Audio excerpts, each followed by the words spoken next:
नमस्कार, मैं हूं पुनीत पाठक और आप देख रहे हैं मध्य प्रदेश की बात। बहुत स्वागत है आप सबका। मध्य प्रदेश की सियासत में एक बार फिर से राजभवन के इर्द गिर्द बयानों का दौर चल पड़ा है। राज्यपाल के खिलाफ कांग्रेस नेताओं की नारेबाजी और टिप्पणी के बाद दिग्विजय सिंह का एक ट्वीट सुर्खियों में आया और बीजेपी के द्वारा इसे एक सियासी मुद्दा बना दिया। राज्यपाल के अपमान को बताते हुए बीजेपी ने इसे आदिवासी अस्मिता से जोड़ा है। बीजेपी का कहना है कि कांग्रेस और दिग्विजय सिंह ने राज्यपाल का अपमान इसीलिए किया क्योंकि वो जनजातीय समुदाय से आते हैं। हालांकि कांग्रेस ने भी अपने बचाव में कई सारे तर्क दिए हैं। अब बड़ा सवाल ये कि क्या वास्तव में ये किसी पूरे वर्ग के अपमान का मुद्दा है? बात करेंगे इस पर, पहले एक रिपोर्ट देखें। राज्यपाल मुर्दाबाद, मुर्दाबाद, मुर्दाबाद, राज्यपाल मुर्दाबाद, मुर्दाबाद, मुर्दाबाद, राज्यपाल मुर्दाबाद, मुर्दाबाद, मुर्दाबाद। राज्यपाल मंगूभाई पटेल के लिए कांग्रेस की नारेबाजी और अमर्यादित टिप्पणी के बाद हो गई है। दरअसल नेमावर नरसंहार में जिंदा बची एकमात्र महिला सदस्य द्वारा निकाली गई न्याय यात्रा के साथ दिग्विजय सिंह समेत अन्य कांग्रेसी राज्यपाल से मुलाकात के लिए पहुंचे थे, लेकिन कोरोना संक्रमण का हवाला देते हुए राज्यपाल ने मुलाकात से इनकार कर दिया। इसके बाद कांग्रेसियों ने राज्यपाल के खिलाफ नारेबाजी की। राज्यपाल मुर्दाबाद, मुर्दाबाद, मुर्दाबाद, राज्यपाल मुर्दाबाद, मुर्दाबाद, मुर्दाबाद। इस मामले में विवाद थमा भी न था कि पूर्व मुख्यमंत्री दिग्विजय सिंह ने मध्य प्रदेश के राज्यपाल मंगूभाई पटेल की भूमिका पर सवाल खड़े करते हुए एक ट्वीट किया। दिग्विजय ने लिखा, क्या राज्यपाल किसी एक पार्टी के प्रचारक के रूप में कार्य कर सकता है? क्या ऐसे राज्यपाल से विपक्ष कोई उम्मीद कर सकता है? असल में कांग्रेस के एक कार्यकर्ता ने राज्यपाल पटेल का एक फोटो ट्वीट किया जिसमें राज्यपाल बीजेपी के चिन्ह कमल वाले भगवा रंग के दुपट्टे को गले में डाले दिख रहे हैं। इधर बीजेपी ने इसे लेकर कांग्रेस और दिग्विजय सिंह दोनों के खिलाफ मोर्चा खोल दिया है। बीजेपी ने मामले को आदिवासी अस्मिता से जोड़कर इसे संपूर्ण आदिवासी समाज का अपमान बताते हुए प्रचारित करना शुरू कर दिया है। बीजेपी ने कहा कि राज्यपाल का पद संवैधानिक है, उनको लेकर अमर्यादित शब्दों का उपयोग करना ये बताता है कि कांग्रेस की आदिवासियों के प्रति मानसिकता क्या है। तो गवर्नर बनने का उनको कोई अधिकार नहीं है। भाजपा का कहना है कि वो इस मुद्दे को आदिवासी समाज के बीच ले जाएंगे और कांग्रेस की असलियत उजागर करेंगे। बीजेपी का आरोप है कि कांग्रेस और दिग्विजय सिंह ने राज्यपाल का अपमान इसीलिए किया क्योंकि वो जनजातीय समुदाय से आते हैं। दूसरी ओर कांग्रेस की अपनी ही दलील है। जिस प्रकार के शब्दों का उपयोग महामहिम राज्यपाल के लिए हुआ है और जिस प्रकार से महामहिम राज्यपाल के मुर्दाबाद के नारे दिग्विजय सिंह ने खड़े होकर सज्जन सिंह वर्मा ने बेहुदा शब्दों का उपयोग किया है, इनके खिलाफ बड़ी कार्रवाई सरकार करे। तो माननीय राज्यपाल महोदय को मिलना चाहिए। माननीय राज्यपाल महोदय सबके हैं और उन्हें समय देना था, और एक लड़की इतने सफ़र कर कर अपनी न्याय मांगने आई है, तो इससे ये पता चलता है कि मध्य प्रदेश के अंदर कानून व्यवस्था ध्वस्त हो चुकी है। बहरहाल दिग्विजय सिंह ने नेमावर हत्याकांड के पीड़ितों को इंसाफ दिलाने राज्यपाल को एक पत्र भी लिखा है, लेकिन इससे ज्यादा चर्चा कांग्रेस के नेताओं द्वारा राज्यपाल को की गई नारेबाजी और टिप्पणी को लेकर है। ऐसे में जब बीते कुछ महीनों में मध्य प्रदेश की सियासत के केंद्र में आदिवासी है, तब देखना होगा राज्यपाल के खिलाफ कांग्रेस नेताओं की टिप्पणी पर बीजेपी कितनी सहानुभूति बटोर पाती है।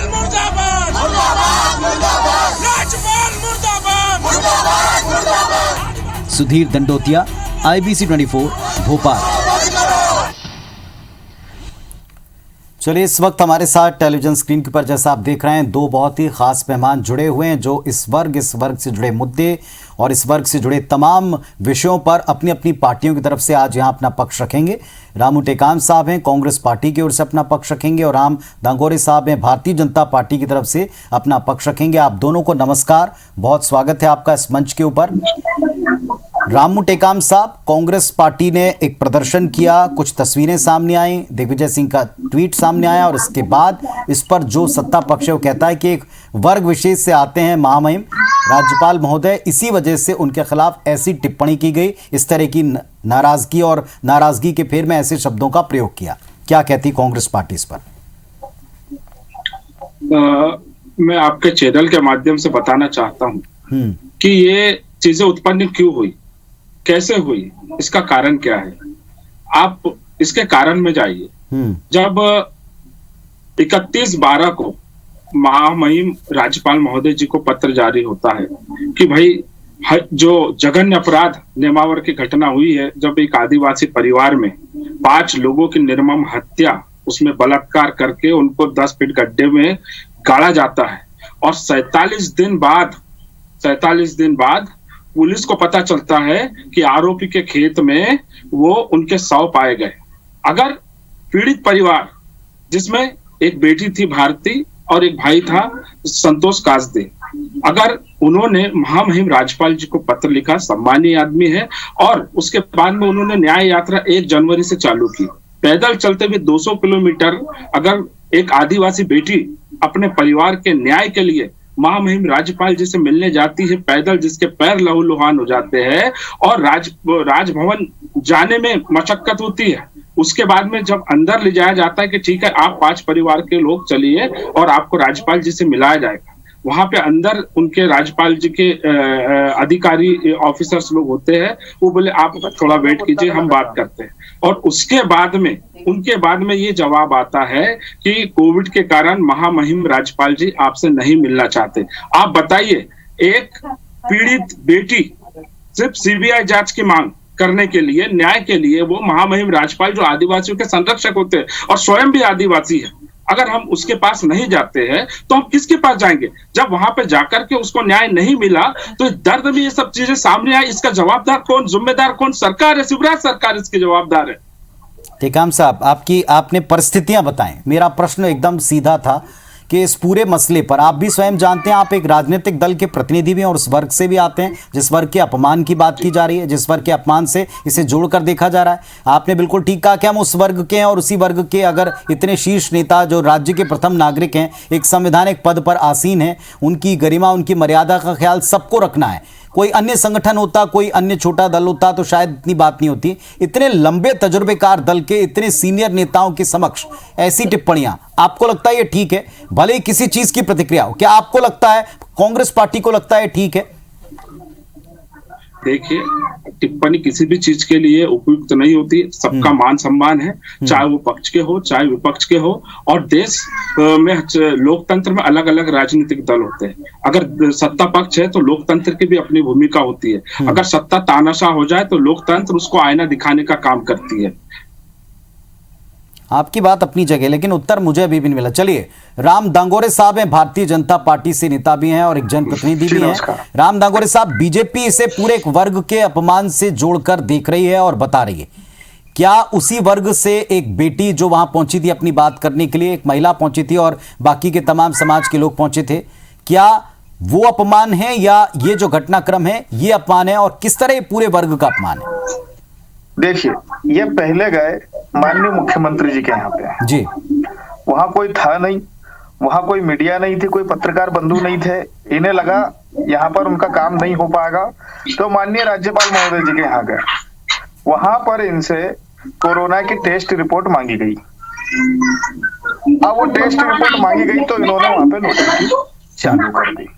वो बच्ची न्याय के लिए गई थी, उस बच्ची को न्याय तो नहीं मिला, इनकी नोटंकी वहां पे चालू हो गई और इन्होंने राजनीतिक रोटियां वहां पे सेकना चालू कर दिया। अब मैं आपको बताना चाहता हूं कि राज्यपाल एक संवैधानिक पद है और हमारे संविधान ने महामहिम शब्द का प्रयोग सिर्फ 2 व्यक्तियों के सामने किया है, एक माननीय राष्ट्रपति जी और एक माननीय राज्यपाल महोदय। और राज्यपाल महोदय भी ऐसे कि उनकी आयु 75 वर्ष की है और जनजातीय क्षेत्र में कार्य करने के लिए ही उनको जाना जाता है। ये पहले ऐसे राज्यपाल है जिन्होंने सिकल सेल के ऊपर काम प्रारंभ करवा दिया।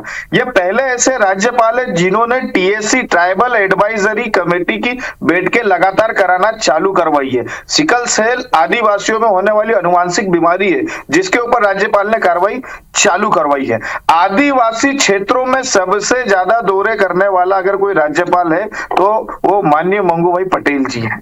अब एक 75 वर्षीय व्यक्ति के लिए ये लोग मर जाने जैसे शब्दों का प्रयोग कर रहे हैं, मुर्दाबाद के नारे लगा रहे हैं। एक आदिवासी व्यक्ति पहली बार किसी राज्य का राज्यपाल बना है, ये उनके पेट में पच नहीं पा रहा है उल्टियां कर रहे हैं ये लोग। इनको राजीव गांधी चले गए तो इनको दुख नहीं, इंदिरा गांधी चले गई इनको तो दुख नहीं है। इंदिरा गांधी गई तो लाखों की संख्या में सिखों की हत्या कर दी और सड़कों को लहूलुहान कर दिया इन्होंने। उसके ऊपर ये कभी न्याय यात्रा नहीं निकालेंगे, क्योंकि कमलनाथ जी खुद फंसे हुए हैं उसमें। हिंदुस्तान पाकिस्तान के बंटवारे हुए तो सैकड़ों हजारों लाखों की संख्या में लोगों का खून बह गया। उसके ऊपर इनको बोलने के लिए कोई टाइम नहीं है। लेकिन एक आदिवासी बच्ची अगर न्याय के लिए गुहार लगा रही है तो उस आदिवासियत के नाम पे राजनीतिक रोटियां सेकने के लिए तैयार हो गए। और एक राज्यपाल जैसा संवैधानिक पद जो ना कांग्रेस का होता है ना बीजेपी का होता है, उसके ऊपर आरोप लगाने का प्रयास कर रहे हैं और वहां मुर्दाबाद जैसे मर जाए जैसे नारे लगा रहे हैं। इनकी भाषा शैली क्या है, इनकी संस्कृति क्या है, ये कांग्रेस पार्टी किस अधर्म में जा रही है। राम दांगोरे साहब, जहां एक तरफ ये पूरी तरह सत्य है कि महामहिम का या राज्यपाल महोदय का सम्मान, उनकी गरिमा बनाए रखनी चाहिए। मैंने शुरुआत भी इसी बात से की, कोई इसमें दो राय नहीं।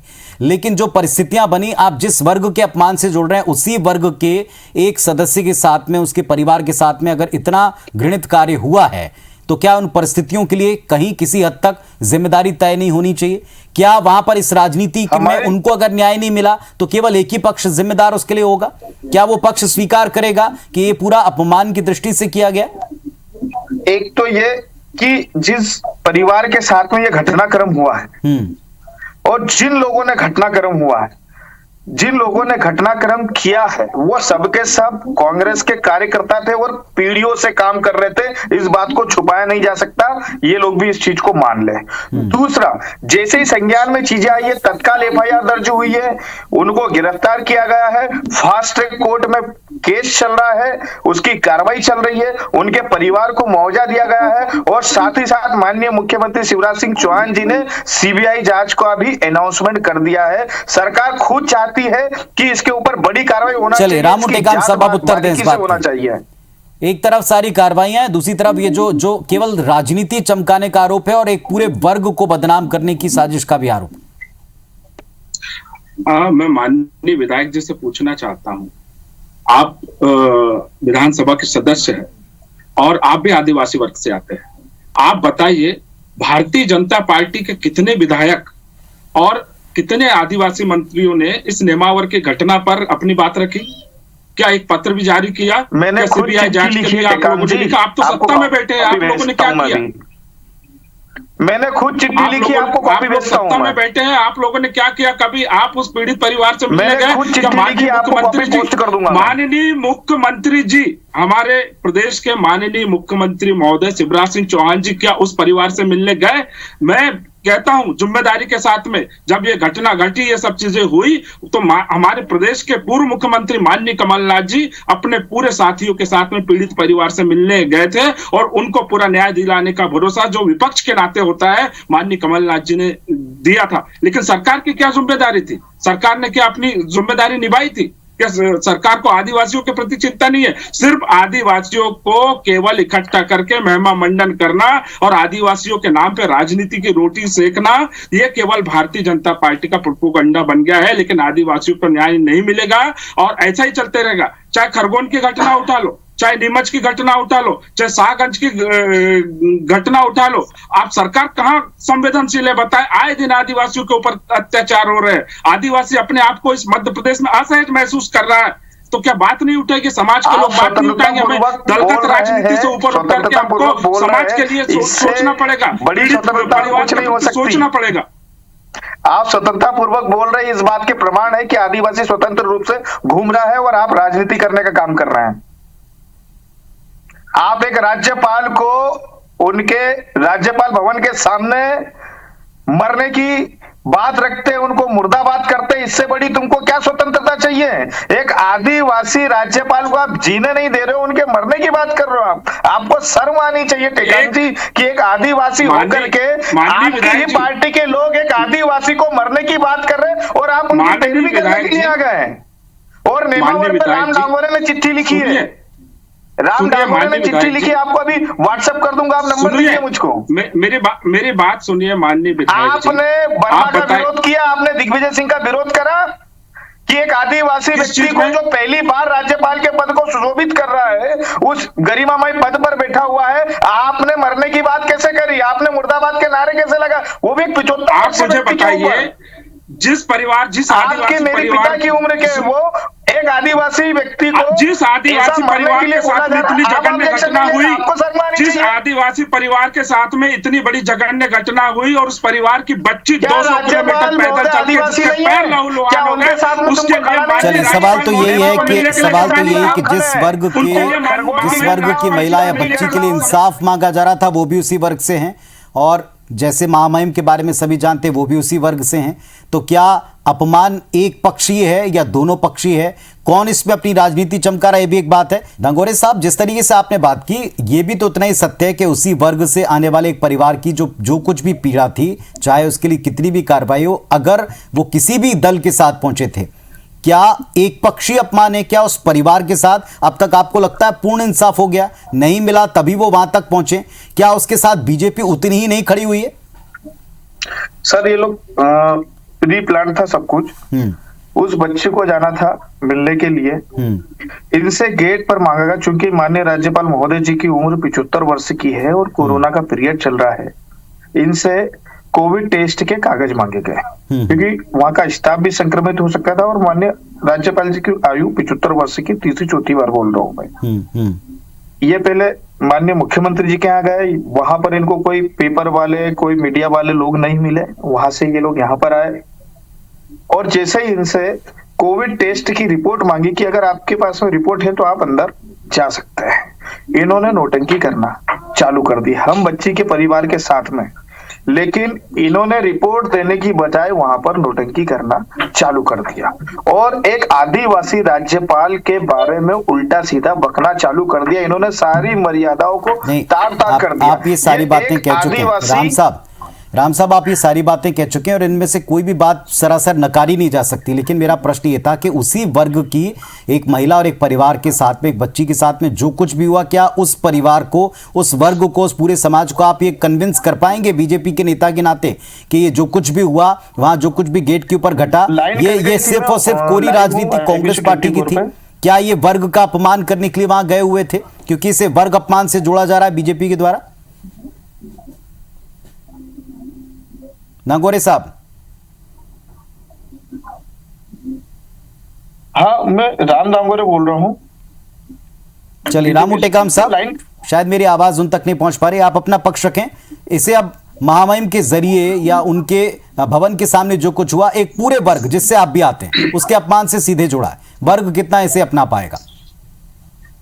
आप मुझे ये बताइए कि वही आदिवासी समाज जिसका पूरा परिवार खत्म हो गया, जिस बेटी का पूरा परिवार खत्म हो गया, जिसकी माँ की हत्या हुई, जिसकी दो बहनों की हत्या हो गई, उसके भांजों की हत्या हो गई और वो न्याय मांगने जा रही, सिर्फ आदिवासी परिवार की बेटी है वो, और उसके साथ पूरे आदिवासी समाज के लोग थे। और हमारे पूर्व केंद्रीय मंत्री कांतिलाल भूरिया जी और हमारे सज्जन सिंह वर्मा जी, हमारे पूर्व कैबिनेट मंत्री और पूर्व मुख्यमंत्री आदरणीय दिग्विजय सिंह जी, ये लोग समाज को बल देने के लिए साथ में खड़े हुए थे। लेकिन आप बताइए, क्या महामहिम राज्यपाल महोदय जी की ये दायित्व नहीं था कि भाई चलो ठीक है, मानते कोविड काल है, आप तो, बच्ची ने कहा, रोते हुए कहा जब बाहर आई, तो मैंने कहा उनके अधिकारियों से कि भाई हम दूर से बात कर लेंगे, हम महामहिम जी से अपनी बात रखना चाहते हैं सीबीआई जांच को लेकर के, बस महामहिम जी हमारी बात सुन ले कि वो हमारे वर्ग के हैं तो हमारी बात जरूर सुनेंगे, ये आशा के साथ वहां पे गई थी।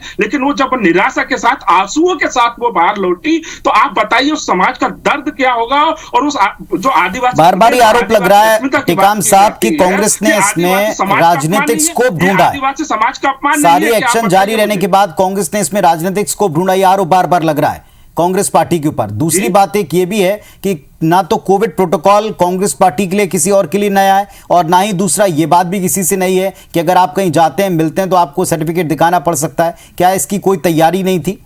क्योंकि ये सारे तथ्य बीजेपी आपके सामने इस मंच पर भी रख रही। भाई इस चीज के लिए मुझे जानकारी नहीं है, क्योंकि बेटी अंदर गई थी। लेकिन उस बेटी ने, भारती ने हमें ये नहीं बताया कि कोविड के बारे में पूछा है करके। उन्होंने केवल ये बताया कि उनके अधिकारियों ने साफ मिलने से मना कर दिया कि महामहिम राज्यपाल जी नहीं मिल सकते क्योंकि कोविड हो सकता है। और रोती रही बच्ची, बिलखती रही न्याय के लिए कि मेरा परिवार खत्म हो गया, सिर्फ मैं महामहिम राज्यपाल जी से दूर से मैं बात करना चाहती हूँ, बस मैं अपनी बात रखना चाहती हूँ। जी राम साहब, कहें अपनी बात। परिवार को, आदिवासी परिवार को अपने संरक्षक और अपने वर्ग के आदिवासी महामहिम राज्यपाल कितने लोग मास्क लगाए हुए थे, अधिकार नहीं है। आप बोलिए टेकम जी, मैं बोलूं? कहें अपनी बात कहें। इनसे ये सब वहां जाना चाह रहे थे अंदर। इनसे जब कोविड टेस्ट की रिपोर्ट मांगी गई कि भैया आप राजभवन में जा रहे हो और सभी के लिए ये रिपोर्ट कंपलसरी है, इन्होंने वो रिपोर्ट देने की बजाय वहां पे नोटंकी करना चालू कर दी। ये सब इनका प्री प्लान था कि रिपोर्ट ये मांगेंगे और हमको नोटंकी करना है। लेकिन ये नोटंकी तो करी, लेकिन ये नोटंकी करते करते आदिवासी राज्यपाल के लिए। जी टेकाम साहब, कहें आप अपनी बात भी रख सकते हैं। माननीय विधायक जी, ऐसा नहीं है कि कांग्रेस ने आदिवासी राज्यपाल नहीं दिया है। तुम मेरे को एक बात बताओ टेकाम साहब कि तुम्हारे दिग्विजय सिंह ने आदिवासी महामहिम राज्यपाल जी को गलत शब्दों का प्रयोग करा, आपने उनसे जवाब क्यों नहीं पूछा अभी तक? आप तो आदिवासी हैं, अपमान, जो बेटी का अपमान हुआ, वो देश का अपमान, उनसे जवाब क्यों नहीं पूछा? आप इस डिबेट में सम्मिलित हो गए, कितने लोग वहां पे मास्क लगा करके गए थे ये बताइए आप, और कितने लोगों ने कोविड टेस्ट की रिपोर्ट ली थी? जब राज्यपाल जी आपसे मिलने के लिए बैठे हुए थे, माननीय नरेंद्र मोदी जी, प्रधानमंत्री जी मास्क नहीं लगाते, प्रधानमंत्री मास्क तक नहीं लगाते। भारतीय जनता पार्टी। चलिए साहब, रामू टेकाम साहब और राम दांगोरे साहब, सबसे बड़ा प्रश्न ये है कि उस बच्ची का मिलने देना या नहीं मिलने देना कोविड प्रोटोकॉल के द्वारा, लेकिन किसी भी सूरत में महामहिम के या राजभवन के समक्ष होकर के जो कुछ भी कहा गया, जिस तरीके से कहा गया, क्या वो अमर्यादित नहीं था? क्या वो वर्ग विशेष का अपमान था या न मिलने देना वर्ग विशेष का अपमान था? इन दोनों का फैसला वो वर्ग विशेष के लोग जरूर करेंगे। पर सबसे बड़ी बात ये, मर्यादाओं का ख्याल तो हर पक्ष को रखना पड़ेगा, क्योंकि एक संवैधानिक पद है और संवैधानिक पद पर बैठे हुए राज्य के प्रथम नागरिक का पूरा मान सम्मान दोनों पक्षों को उसका बराबर ख्याल होना चाहिए। बहुत शुक्रिया आप दोनों का अपनी बात रखने के लिए।